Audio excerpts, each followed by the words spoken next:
Hello, YouTube. It's a rather cloudy day today in sunny Queensland. It's my day off. I don't have work today, so I've been spending all day watching motor vlogs. Watching them so much so that I had an itch to come out and make one. So here I am. So I thought I might as well make it a celebratory motor vlog, so to speak, because I have hit 20 subscribers. Woohoo! Now, obviously, it's not that big a deal. It's only 20. But for me, that's actually quite a feat. And I'm really, really happy with it. So, to mark the celebration, I just wanted to share a few of my thoughts about what motovlogging means to me, what the motovlogging community means to me, and what riding a motorcycle actually means to me. Because I was a motorcyclist long before I was a motovlogger, but I was a fan of motovlogging before I was a motorcyclist. So the first things first, what do I love about motovlogging? Well, the main thing that I love about motovlogging is being able to express yourself. It's one thing to be able to go out into the world and just be a part of it. But it's another thing to actually go out into the world and allow other people to see what you see and to interact with the world in a way that you do.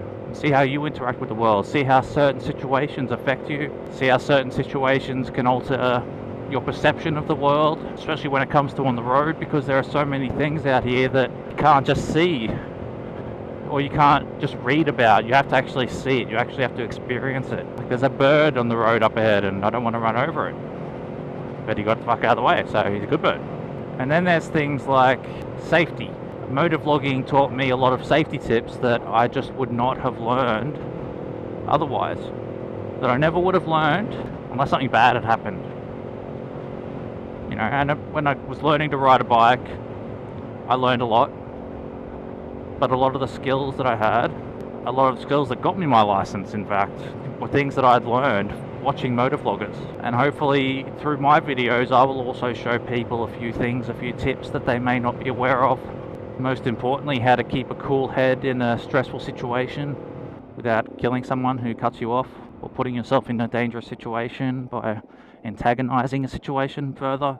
So another reason that I love motovlogging and I like motovloggers in general is that it's a legacy that you can leave behind. In a world full of social media and technology, I guess the fear of death isn't as bad as it used to be. It's more a fear of being forgotten.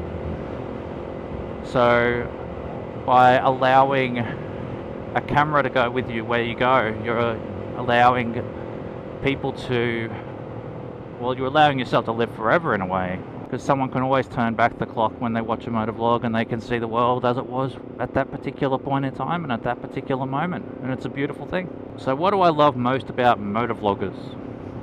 So the people behind the cameras. Well, one of the main things would probably be their passion and their love for what they do.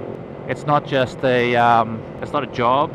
Well, for some it is, but for most it's not a job. It's a hobby. It's something that we do with what little time we have spare. Some of us have families. Some of us have girlfriends. Some of us are stalking celebrities. And that takes time, and you know, this takes time away from that. So that passion that they have, that love for life, that desire to go out into the world, that's something that rubs off on other people. And in Tasty Ham Sandwich's case, he probably actually does just rub on people. So it's hard not to love motovloggers, I guess. It's hard not to let them into your life. It's hard not to let them become part of your life. Not necessarily a big part, but you know, a fair decent chunk of it. They become part of our household, and it's humbling, I guess, to see someone who's just like you, someone who has a job, who goes out every day, and who still manages to take the time to share their life with everyone else. Is it genuinely who they are? I don't know. I'd like to think so.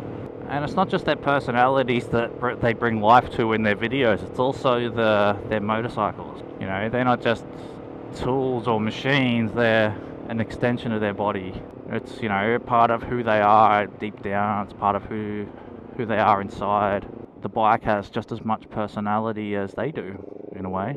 And that's a beautiful thing to see that. Because I think that my bike has personality. And I think that she's beautiful, and she understands me and I understand her. And we have a bond that I don't think anyone would understand unless you're actually a motorcyclist. And to know that bond and to understand that bond and to feel that bond just makes life so much better. I'm probably coming across as being pretty creepy or pretty sappy, but you know, that's what riding a motorbike's about. It's hard not to feel a little nostalgic when you're riding a bike and when you're talking about how it feels to ride a bike.